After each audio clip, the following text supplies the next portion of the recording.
अस्सलाम वालेकुम नाज़रीन। आज मैं आपके लिए ड्रामा पत्थर दिल के लास्ट एपिसोड का प्रोमो लेकर आई हूँ। उम्मीद करती हूँ कि ये आपको पसंद आएगा। ड्रामा पत्थर दिल के आने वाले एपिसोड में आप देखेंगे कि सबा जब मनाहिल के मुंह पर थप्पड़ मारेगी तो क्या वलीद वहीं सबा को तलाक दे देगा और क्या माजदा मनाहिल से अपने किए की माफ़ी मांग लेगी। सबा नरगिस के घर से नाराज़ होकर चली जाती है। ये बात मनाहिल को बिल्कुल पसंद नहीं आती। वो सबा को कॉल करती है, सबा मैं तुमसे मिलना चाहती हूँ, मैं तुम्हारी सारी गलतफहमी दूर करना चाहती हूँ, जिस पर सबा रजामंद हो जाती है। सबा और मनाहिल एक रेस्टोरेंट में मिलते हैं। वलीद ये सारी बात सुन लेता है कि मनाहिल सबा से मिलने जा रही है। मनाहिल जब सबा से मिलने रेस्टोरेंट पहुंचती है, वो सबा को समझाने की कोशिश करती है कि सबा तुम मेरी वजह से अपना वलीद का रिश्ता ख़त्म मत करो। तुम चाहती हो ना कि मैं ये घर छोड़कर चली जाऊं, तो मैं वलीद की ज़िंदगी से चली जाऊं, तो मैं ऐसा ही करूंगी। मैं वादा करती हूँ मैं वलीद की ज़िंदगी से चली जाऊंगी।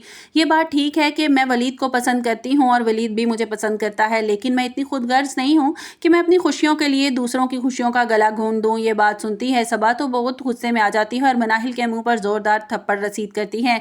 वलीद ये सब कुछ पीछे खड़ा देख रहा होता है। वो फ़ौरन आगे बढ़ता है और सबा से कहता है कि तुम्हारी हिम्मत कैसे हुई मनाहिल पर हाथ उठाने की। जिस पर सबा कहती है कि तो ये कितनी डटाई से बोल रही है कि तुम एक दूसरे को पसंद करते हो, तुम्हारी बीवी हूँ मैं, भला ये बर्दाश्त कर सकती हूँ कि तुम एक दूसरे को पसंद करते हो। मैं तो पहले ही जानती थी कि तुम दोनों का ज़रूर कोई चक्कर है, इसलिए मैं शादी के लिए रजामंद नहीं थी। वो तो मेरी खाला अम्मी मुझे मजबूर कर रही थी, मुझे बार बार समझा रही थी, ऐसी कोई बात नहीं है।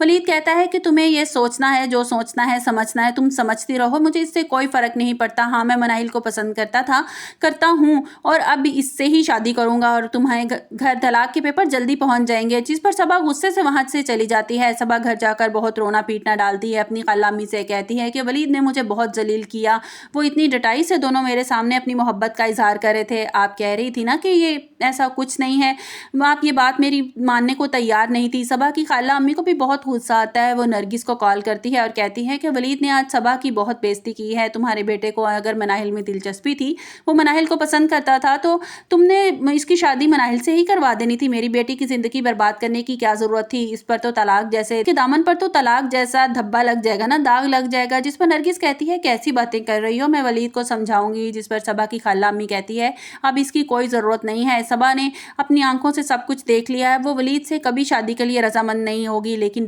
अब बेहतर इसी में ही है कि दोनों अलग हो जाएं। ये कहकर वो फ़ोन बंद कर देती है। सुनने के बाद अचानक नरगिस की तबीयत बिगड़ जाती है और वो ज़मीन पर गिर जाती है। काम वाली जल्दी से भाग कर आती है, नरगिस को उठाती है, वलीद को कॉल करके बताती है कि बीबी जी की तबीयत बहुत बिगड़ गई है, वो अचानक ज़मीन पर गिर गई हैं। वलीद फ़ौरन घर पहुंचता है। वलीद और मनाहिल नरगिस को लेकर हॉस्पिटल चले जाते हैं।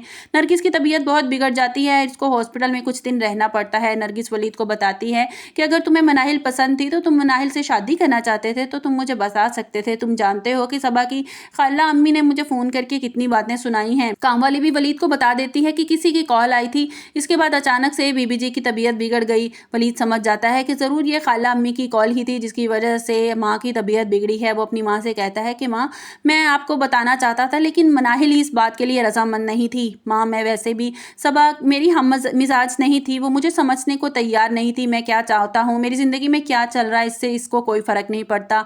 इस बात का मुझे कोई अफसोस नहीं है कि मेरा इससे रिश्ता ख़त्म होने जा रहा है। अगर मनाहिल मेरी ज़िंदगी में ना भी होती ना, मैं तब भी सबा जैसी लड़की को पसंद नहीं करता।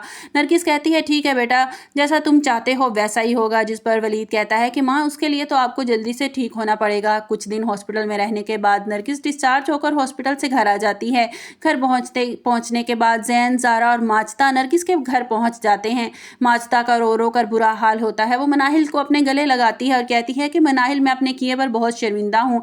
मैंने तुम्हारे साथ जो कुछ किया मुझे माफ़ कर दो। मैं लालच में आ गई थी। बाबर मुझे कुछ रकम देने वाला था, लेकिन मैं वादा करती हूँ कि अब ऐसा कुछ नहीं होगा। मुझे अपने किए की सज़ा मिल चुकी है। मैं तुम्हारी खुशी का ख्याल रखूंगी जिस तरह तुम हमारी खुशियों का ख्याल रखती आई हो। बस अब तुम मुझे माफ़ कर दो और वापस घर चलो। जिस पर मनाहिल कहती है कि फुप्पो, अब मैं घर वापस नहीं जाऊंगी। नरगिस कहती है कि माजदा, मेरी तबीयत ठीक नहीं थी वरना मैं तुम्हारे घर आने वाली थी मनाहिल का हाथ मांगने के लिए।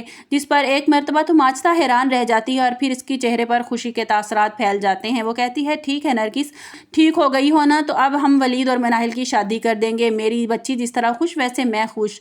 تو نرگس کہتی ہے کہ ٹھیک ہے، اگلے جمعے کا دن رکھ لیتے ہیں، ولید اور مناہل کا نکاح۔ اس طرح ولید اور مناہل کے نکاح کا دن آ جاتا ہے۔ ولید بہت خوش ہوتا ہے اور مناہل سے کہتا ہے، مناہل اگر محبت سچی ہونا تو منزل مل ہی جاتی ہے۔ دیکھو تم کس طرح سے مجھ سے دور بھاگتی تھی اور میری محبت سچی تھی اور میں نے آخر تمہیں پا ہی لیا۔ دوسری طرف زارا کو بھی اپنے کیے کی سزا مل چکی ہوتی ہے۔ زارا کی ساس رو رو کر زارا سے معافی مانگتی ہے کہ مجھے اور حنان کو معاف کر دینا، حنان کو اپنے کیے کی سزا مل گئی ہے، میرا بیٹا تو مجھ سے روٹھ کر اس دنیا سے ہی چلا گیا ہے۔ جس پر ماجدہ اور زارا کا دل پگھل جاتا ہے اور وہ حنان کی ماں کو معاف کر دیتے ہیں۔ ماجدہ کہتی ہے کہ مجھے نمرہ کا رشتہ اپنے بیٹے زین کے لیے چاہیے، جس پر حنان کی ماں بہت خوش ہوتی ہے اور کہتی ہے کہ میں نے تم لوگوں کے ساتھ اتنا کچھ کیا لیکن تم لوگ پھر بھی میرے بارے میں سوچ رہے ہو، اور وہ ہاں کر دیتی ہے اور زین اور نمرہ کی شادی ہو جاتی ہے۔ ولید اور مناہل اپنی زندگی میں بہت خوش ہوتے ہیں اور جلد ہی اللہ انہیں ایک بیٹے جیسی نعمت سے نواز دیتا ہے۔ نرگس بہت خوش ہوتی ہے کہ میں نے اپنی زندگی میں ساری خوشیاں دیکھ لی ہیں، تمہاری شادی، تمہاری اولاد، سب کچھ دیکھ لی ہے، اب اگر میری آنکھیں بند بھی ہو جائیں تو مجھے کوئی فرق نہیں پڑتا۔ وہ یہی بات کر رہی ہوتی ہے کہ اچانک اس کی طبیعت بگڑ جاتی ہے، وہ بیڈ پہ گر جاتی ہے۔ مناہل اسے سنبھالتی ہے، اسے فوراً ہاسپٹل لے کے جاتے ہیں تو پتہ چلتا ہے کہ وہ اس دنیا سے رخصت ہو چکی ہے۔